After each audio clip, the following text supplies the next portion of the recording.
여러분 안녕하십니까? KBS 아메리칸 뉴스입니다. 델타 변이 바이러스가 빠르게 확산되고 있어 우려가 커지고 있는데요. 델타 변이가 사상 최악의 전염력을 가진 호흡기 질환이라는 진단을 받았습니다. 기존 바이러스에 비해 더 공격적이고 전염력이 높은 바이러스로 구분된 것입니다. 첫 소식 이우수 기자의 보도입니다. 보건당국이 델타 변이 바이러스를 가볍게 넘겨서는 안 될 것이라고 밝혔습니다. 기존 변이 바이러스와 비교했을 때 더 공격적인 성향을 가지고 있다는 뜻인데 전염력이 높은 것이 가장 큰 문제입니다. 최근 감염자가 빠르게 늘며 전체 확진자의 83% 상당이 델타 변이에 감염된 것으로 분석됐습니다.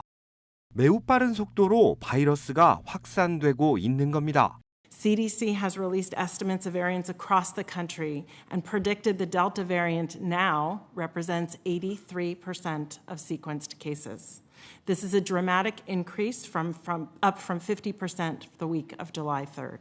CDC는 델타 변이 바이러스가 4차 대유행의 원인이 될 수 있다고 보고 있습니다. 백신 접종자가 늘어야 효과적인 예방이 가능한데 아직 늘지 않고 있는 것이 문제입니다. Our vaccines that we're using in this country are very effective against this variant, particularly, I point out, to the situation regarding advanced disease leading to hospitalizations and deaths, where it's still well in the 90% of effectiveness. 인도에서 최초 발견된 델타 변이 바이러스는 국내는 물론 세계 각국으로 매우 빠르게 확산되고 있습니다. 영국에서 발견됐던 알파 변이 바이러스보다 40에서 60%가량 전염력이 높은 것이 가장 큰 문제입니다. 신속한 백신 접종만이 또 다른 대유행을 막을 수 있는 유일한 방법이라는 지적입니다. KBS 뉴스 이우수입니다. 전국적인 델타 변이 확산으로 4차 재확산이 본격화되는 것 아니냐는 분석도 나오고 있습니다. 지난 19일부터 어제까지 코로나19 신규 확진자 수는 5만 명 안팎을 넘나들고 있습니다. 4차 재확산 중심지로 플로리다, 텍사스, 미주리주가 꼽히고 있습니다. 제프 자이언츠 백악관 코로나19 대응 조정관은 이들 3개 주에서 전체 코로나19 확진자의 40%가 나왔다고 밝혔습니다. 특히 2주 사이 전국의 확진자 5명 중 1명이 플로리다주에서 발생했습니다. 4차 재확산은 백신 미접종자를 중심으로 이뤄지고 있습니다. 의료 전문가들은 모든 입원 환자와 사망자 중 98%에서 99%는 백신을 접종받았다면 사망을 막을 수 있었을 것이라고 강조하고 있습니다. 그러나 백신 접종 속도는 계속 떨어지고 있습니다. 질병통제예방센터 CDC는 최근 7일간 하루 평균 백신 접종 건수는 25만 2천 건으로 집계했습니다. 이달 들어 50만 건 미만을 나타내고 있습니다. CDC와 협력한 연구자 컨소시엄에서는 새로운 코로나19 예측 모델을 내놓았습니다.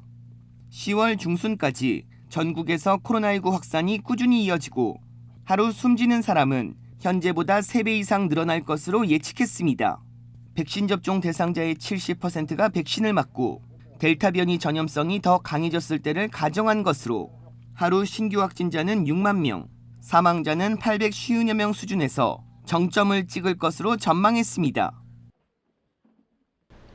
LA 한인사회도 코로나19 재확산 방지를 위해 한국어로 쉽게 예약하거나 예약 없이 직접 방문해 접종할 수 있는 백신 접종 센터를 운영합니다. 또 한인사회 집단 면역 달성을 위해 홍보물을 제작해 배포한다는 계획입니다. LA 한인사회는 코로나19 종식을 위해 백신 미접종자의 백신 접종을 독려하고 있습니다.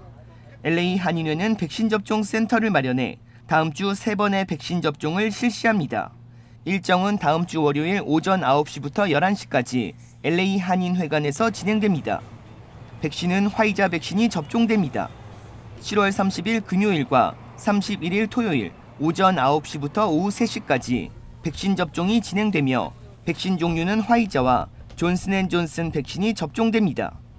LA 한인회는 델타 변이가 확산되고 있고 돌파 감염 사례도 늘어나고 있어 백신 접종 기피자나 2차 접종 대상자들의 백신 접종을 독려하고 있습니다.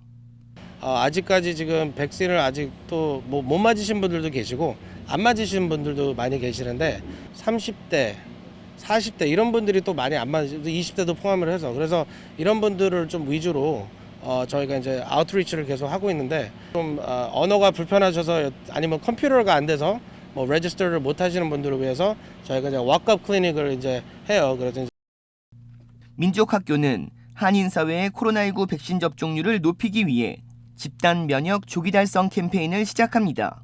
민족학교는 최소 1회 이상 백신 접종자 수가 전체 인구의 58%에 그치고 있고 이 중 아시아는 6%에 불과하다고 밝혔습니다. 여기에 델타 변이가 급속히 퍼지고 있어 백신 접종률을 높이기 위해 집단 면역 지지 서명운동과 홍보 전단을 제작해 배포한다는 계획입니다. 또 한국어로 백신 접종 예약을 진행할 예정입니다. 한인 비영리 단체들은 백신 접종 대상자는 신분에 관계가 없고 예약 없이 방문하면 접종이 가능하다며 아직 백신을 접종하지 않은 한인들에게 각 가정의 안전을 위해 접종을 서둘러 줄 것을 당부하고 있습니다. 뉴욕주에서는 여름 캠프에 참석한 31명의 어린이가 코로나19에 집단 감염됐습니다. 제휴사 뉴욕 KBTV 김은지 기자입니다. 오늘 뉴욕타임스에 따르면 뉴욕 북부 컬럼비아 카운티에 있는 캠프 폰티악에서 열린 여름 캠프에 참석한 550명의 어린이 가운데 31명이 코로나19 양성 반응을 보였습니다. 다행스럽게도 아직까지는 심각하게 아픈 어린이들은 없는 것으로 알려지고 있습니다. 컬럼비아 카운티의 보건 책임자 잭 마브에 따르면 캠프 참석자 중 12세 이상은 모두 백신 접종을 마쳤다고 밝혔습니다. 양성 반응을 보인 어린이들은 모두 백신을 맞지 못한 12세 이하였습니다. 현재까지 백신 접종자의 돌파 감염은 없는 것으로 알려지고 있습니다. 당국은 양성 반응자와 밀접 접촉자 등 100여 명을 격리 조치했지만 캠프는 폐쇄하지 않았습니다. 뉴욕타임스 조사에 따르면 여름 캠프장에서의 코로나19 확산은 미 전역에서 발생하는 전국적인 현상입니다. 뉴욕주에서는 지난 6월 이후 캠프 폰티악 외에 캐츠킬 등 유명 여름 캠프장에서 16여 명의 양성 반응자가 나왔습니다. 지난 5월 문을 연 캠프 폰티악은 뉴욕시에서 북쪽으로 약 110마일 정도 떨어진 버크셔 기슭에 자리 잡고 있습니다. 7세에서 16세 사이의 소년과 소녀가 모두 캠프에 참여하며 그들 중 약 절반이 12세 미만입니다. 캠프는 약 7주 동안 진행됐으며 캠프장 측은 마스크 착용, 사회적 거리 두기, 사전 코로나 검사 등 안전 규정을 준수했음에도 불구하고 양성 반응자가 나왔다고 전했습니다.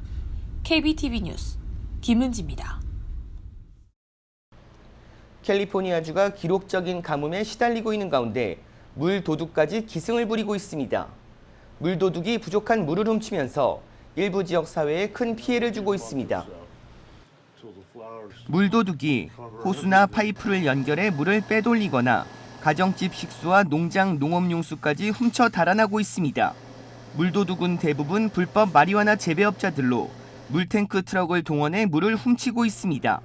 캘리포니아주 불법 마리화나 단속팀은 물도둑이 이보다 더 심했던 적은 없었다고 밝혔습니다. 시스키유 카운티 슈리프는 불법 마리화나 생산업자들이 대마초를 키우려고 우물물까지 훔쳐가면서 지하수가 있던 지층까지 영향을 받고 있다고 밝혔습니다. LA 북부 엔텔로프밸리 지역에선 물 도둑 때문에 수압이 낮아져 주민 300여 명의 상수도 공급이 한때 중단되기도 했습니다. 캘리포니아주 당국은 물도둑 단속 강화에 나섰습니다. 불법 마리화나 단속팀은 최근 물을 훔친 대마초 재배업자 900여 명을 중범죄 혐의로 체포했고 물을 빼돌리는 데 사용한 400마일 길이의 파이프도 제거했습니다.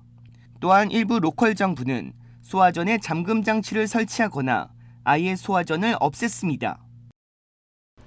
캘리포니아 대학 UC가 신입생 등록금 인상을 결정했습니다. 내년 가을 학기 입학생부터 적용됩니다. UC 이사회는 내년 가을 학기부터 등록금을 4.2% 인상한다고 밝혔습니다. UC 캠퍼스들의 연간 등록금은 현재 12,570달러인데 537달러가 인상되는 것입니다. 이번 등록금 인상은 앞으로 6년간 유지됩니다. 기존 학부생들은 내년부터 수업료가 2%가 오릅니다. 주의회와 학생들은 등록금 인상안을 줄곧 반대해왔습니다. 하지만 유씨 이사회는 등록금 인상은 일정 교육 수준을 유지하기 위한 어쩔 수 없는 결정이라고 선을 그었으며 대신 저소득층 학생들을 지원하는 폭을 늘릴 것이라고 밝혔습니다. KBS 아메리칸 뉴스는 시청자들의 의견을 소중히 생각합니다. KBS 아메리칸 뉴스 마칩니다. 고맙습니다.